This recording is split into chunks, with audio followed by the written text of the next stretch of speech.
تو تم شام کا انتظار نہ کرو، اور جب شام ہو جائے تو صبح کا انتظار نہ کرو، اس لیے کہ پتہ نہیں صبح یا شام میں تم مردوں میں شمار کیے جاؤ یا زندوں میں شمار کیے جاؤ۔ وَعَنْ شَبَابِهِ فِيمَا أَبْلَاهُ، جوانی کے متعلق اللہ الگ سے سوال کرے گا، بتاؤ کیا کیا۔ اور عرش، قیامت کے دن جب کوئی سایہ نہ ہوگا، 7 قسم کے انسان عرش الہی کے سائے میں ہوں گے، اور اللہ کے عرش کے علاوہ کوئی دوسرا سایہ نہ ہوگا، نفسا نفسی کا عالم ہوگا۔ یہ سورج آج 9.5 کروڑ میل کی اونچائی پر ہے، قیامت کے دن 1 میل کی اونچائی پر ہوگا۔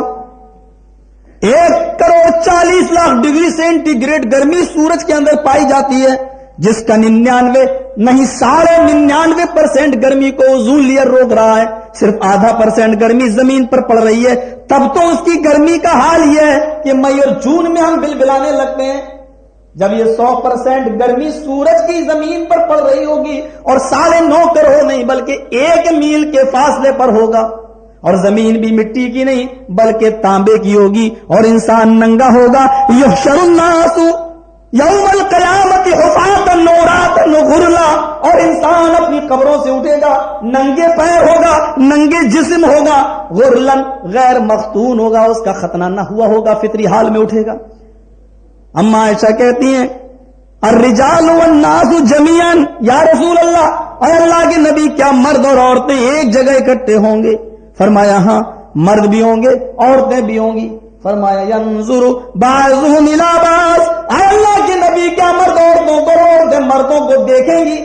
فرمایا ہاں، مرد عورتوں کو اور عورتیں مردوں کو دیکھیں گی۔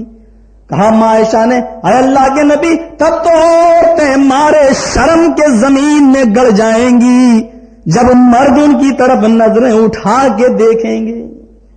فرمایا عائشہ سے اللہ کے نبی نے، او بیوی عائشہ، او میری پیاری بیوی عائشہ، عورتوں کو شرم سے گڑنے کی زمین بھی نہ ملے گی، اور مردوں کو شہوت سے دیکھنے کی ہمت ہی نہیں ہوگی، اس لیے کہ معاملہ اتنا سخت ہوگا کہ ہر انسان کو اپنی جان بچانے کی فکر ہوگی، نفسا نفسی کا عالم ہوگا، کوئی کسی کا بوجھ نہیں اٹھائے گا۔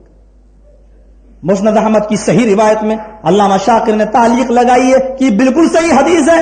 علامہ شاکر کی تعلیق کے بعد میں اس حدیث کو بیان کر رہا ہوں کہ جب حضرت عیسیٰ کی نیکیاں تولی جائیں گی تو حضرت مریم چھپ جائیں گی، کہیں عیسیٰ مجھ سے، میرا بیٹا مجھ سے کہیں نیکیوں کا سوال نہ کر بیٹھے۔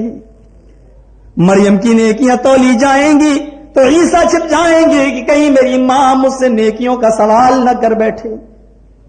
جب اللہ کے نبی یہ حدیث بیان کر رہے تھے، یہ واقعہ بیان کر رہے تھے، اس کے بعد میں آپ نے کہا جس کو پڑھنا ہو قرآن کی آیت پڑھ لے، یوم یفر المرء من اخیہ و امہ و ابیہ و صاحبتہ و بنیہ، اس دن انسان بھاگے گا اپنے، یوم یفر المرء من اخیہ، اپنے بھائی سے بھاگے گا، و ابیہ و امہ، اور اپنے باپ سے اور اپنی ماں سے بھاگے گا، و صاحبتہ، اور اپنی بیوی سے بھاگے گا، و بنیہ، اور اپنی اولاد سے بھی بھاگے گا، سب کو نفسا نفسی کی پڑی ہوئی ہوگی۔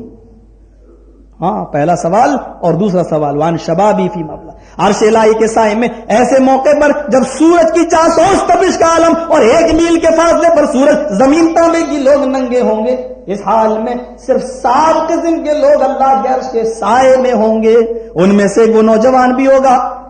وعن ابي هريره رضي الله تعالى عنه قال قال رسول الله صلى الله عليه وسلم 7 يظلهم الله في ظله يوم لا ظل الا ظله امام عادل وشاب نشأ في عبادة الله۔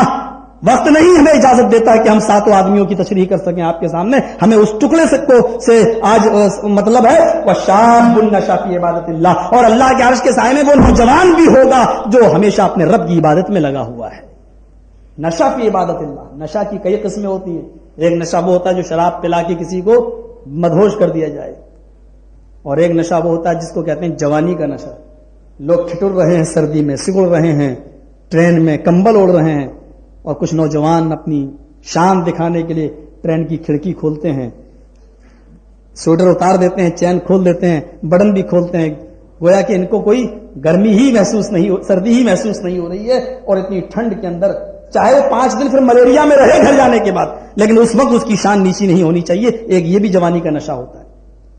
فرمایا ایک نشہ وہ ہے جو عبادت میں لگا ہوا ہے، شاب النشا فی عبادت اللہ، ایک وہ نشہ ہے ابھی ظہر پڑھ کے آیا، ارے عصر کی اذان کب ہوگی، عصر کی فکر لگ گئی، عصر پڑھ کے آیا مغرب کی فکر لگی ہے، مغرب پڑھ کے آیا عشاء کی فکر لگی ہوئی ہے۔ یہاں اس جوانی کے نشے، وہ نشہ مراد ہے جو اپنے رب کی عبادت کی طرف لگا ہوا ہے، وہ نوجوان بھی اللہ کے عرش کے سائے میں۔ وَعَنْ شَبَابِهِ فِيمَا أَبْلَاهُ، تیسرا سوال ہوگا، یہاں جس کوالٹی کے لوگ ہیں وہ بھی سنیں، میں پیسہ کمانا کوئی بری چیز نہیں بتاتا، سن لیجئے، پیسہ کمانا کوئی بری چیز نہیں ہے، بلکہ پیسے کو جائز طریقے سے کمانا اور جائز مقام پہ خرچ کرنا، یہ انسان کی سب سے بڑی کامیابی کی دلیل ہے۔ آج اسلام کو جتنی دولت کی ضرورت ہے، میں سمجھتا ہوں شاید کسی مذہب کو، لیکن وہ جائز طریقے سے آنی چاہیے اور جائز مقام پر خرچ ہونی چاہیے۔ تیسرا سوال اللہ کرے گا قیامت کے دن، من این مالہ، مال کے بارے میں سوال ہوگا، من این اکتسبہ، اس کو کمایا تو نے کہاں سے ہے، کہاں سے اس کو حاصل کیا۔ ہر نوجوان سوچ لے، ہر انسان سوچے کہ اس کو کہاں سے یہ مال کمایا اور کہاں پہ خرچ کیا، اس کو قیامت کے دن جواب دینا ہے، من این اکتسبہ، کہاں سے اس نے کمایا۔ اور چوتھا سوال اس کے ساتھ، وَأَيْنَ أَنفَقْتَ، اور خرچ کہاں کیا تو نے، یعنی کمائی کے بارے میں الگ سے سوال ہوگا، کمایا کہاں سے، پھر یہ سوال ہوگا ٹھیک ہے کمانے کے بعد خرچ کہاں کیا تو نے، خرچ کہاں کیا، اس کا بھی جواب دینا ہے، اور اسی کی تیاری کے لیے آئے ہیں۔ حضرت غزوہ تبوک کا موقع تھا، اللہ کے نبی کو اونٹ کی ضرورت پڑ گئی تھی اونٹوں کی جنگ میں لڑنے کے لیے۔ آپ نے فرمایا ہے کوئی اللہ کا بندہ جو اللہ کی راہ میں 100 اونٹ دے۔ اللہ کے نبی کے پیارے داماد حضرت عثمان اٹھتے ہیں، کہتے ہیں اللہ کے رسول 100 اونٹ میں نے دیے۔ آپ نے کہا او لوگوں، عثمان 100 دے چکا ہے، کوئی اور ہے جو 100 اونٹ دے؟ عثمان غنی پھر اٹھے، کہنے لگے میں 100 اور دیتا ہوں۔ آپ نے کہا ہے کوئی جو عثمان کے علاوہ 100 اور دے؟ پھر عثمان اٹھے، اے اللہ کے نبی میں 100 اور دیتا ہوں۔ آپ نے فرمایا عثمان بیٹھ جاؤ، تم 300 دے چکے ہو، اب میں عثمان سے نہیں، عثمان کے علاوہ کسی اور سے سوال کر رہا ہوں، کوئی ہے جو 100 اونٹ اور دے سکے؟ پھر عثمان چوتھی بار اٹھے، اے اللہ کے نبی میں 100 اور دیتا ہوں۔ آپ نے کہا عثمان میں نے تم سے اب نہیں کہا، تم 400 دے چکے ہو، بیٹھ جاؤ۔ پانچویں بار عثمان کے علاوہ کوئی ہے؟ پھر عثمان اٹھے کہ اللہ کے نبی میں 100 اور دیتا ہوں۔ آپ نے کہا عثمان 500 دے چکے ہو، اب میں تم سے نہیں کسی اور سے کہتا ہوں۔ 7 مرتبہ اللہ کے نبی نے اعلان کیا اور 7 مرتبہ عثمان اٹھے، اور اللہ کے نبی کو یقین ہو گیا کہ اب کوئی دوسرا نہیں اٹھے گا، عثمان ہی سبقت لے جا رہے ہیں۔ تو آپ نے عثمان غنی کی یہ نیکی دے کر، یہ خرچ کا انفاق کا معاملہ دے گا تو آپ چیخ پڑے اور زبان رسالت سے وہ جملے نکلے جو آج تک کسی کے بارے میں نہیں نکلے۔ آپ نے اسی منبر پر کھڑے ہو کر فرمایا ما ضر عثمان، ما ضر عثمان، ما ضر عثمان ما ملا بعد اليوم قط۔ اے میرے سارے ساتھیوں غور سے سن لو، کوئی نقصان نہیں عثمان، ما ضر عثمان، ما ضر عثمان، ما ضر عثمان۔ سارے کے سارے صحابہ سن لیں، آج کے بعد اگر میرا عثمان ایک بھی نیک کام نہ کرے پھر بھی اللہ اس کو جنت میں داخل کر کے رہے گا۔ من این اکتسبہ، کمایا کہاں سے اور خرچ کہاں کیا؟ یہ سوال سب سے ہوں۔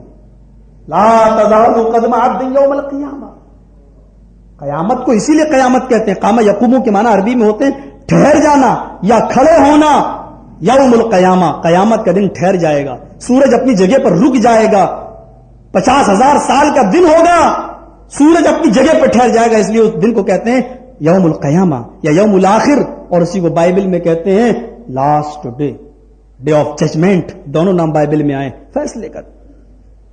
کسی نفس پر ذرہ برابر کوئی نقصان، کوئی انتقام نہیں۔ آج تم نے ایک قتل کیا، چلو تمہیں قتل کر دیا گیا، کسی انسان نے 10 قتل کیا، اس کو سزا کس طریقے سے ملے گی؟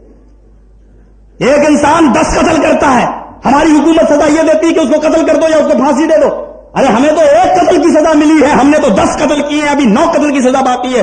دنیا کی کوئی عدالت اس کو پوری سزا نہیں دے سکتی ہے، اس لیے ایک عدالت ایسی ہے جو انسان کو اس کے اعمال کی پوری سزا دے گی، اور وہ ڈے آف ججمنٹ، فیصلے کا آخری دن، اور وہ ہوگا قیامت کا دن، جہاں ہمیں ہمارے اور جرائم کی سزا اور ہمارے انعامات کی پوری جزا ہم کو ملے گی، پوری جزا ہم کو ملے گی۔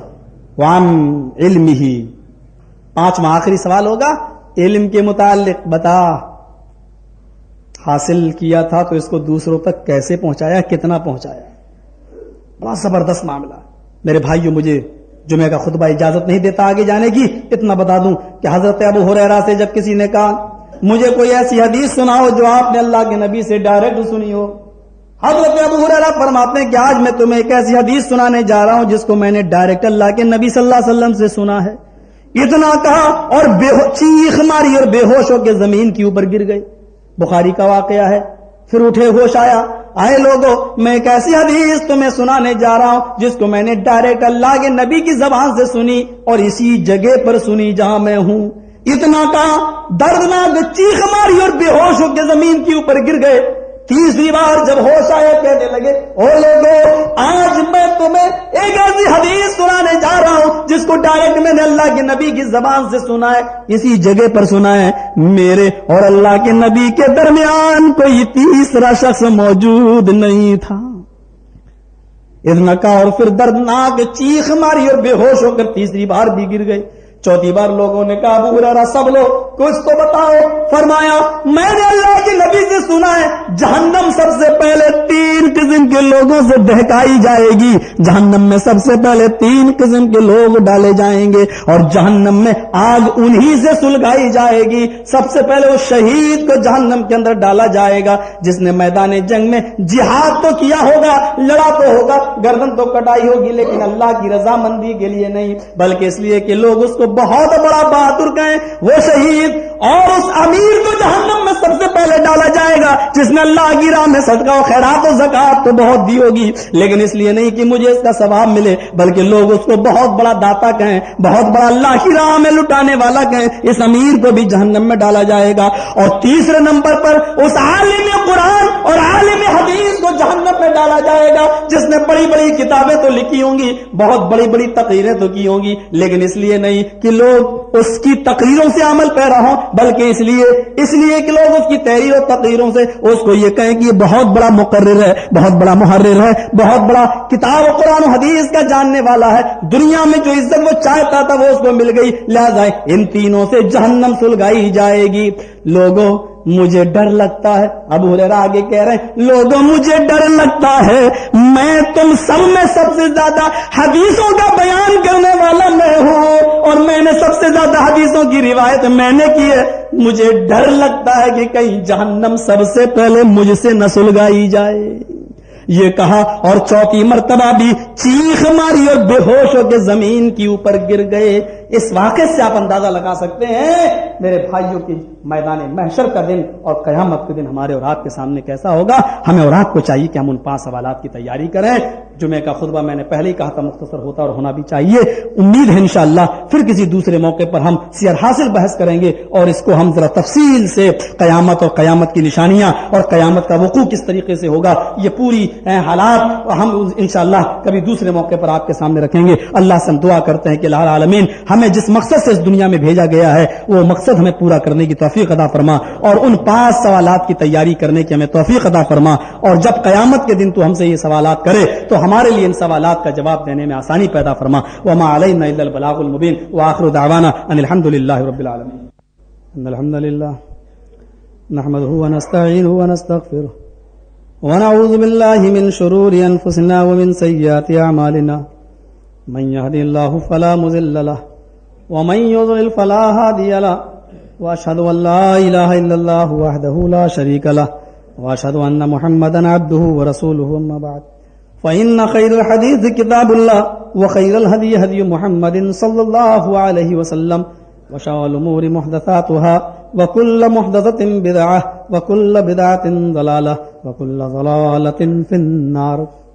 اعوذ بالله السميع العليم من الشيطان الرجيم. بسم الله الرحمن الرحيم. ان الله وملائكته يصلون على النبي يا ايها الذين امنوا صلوا عليه وسلموا تسليما.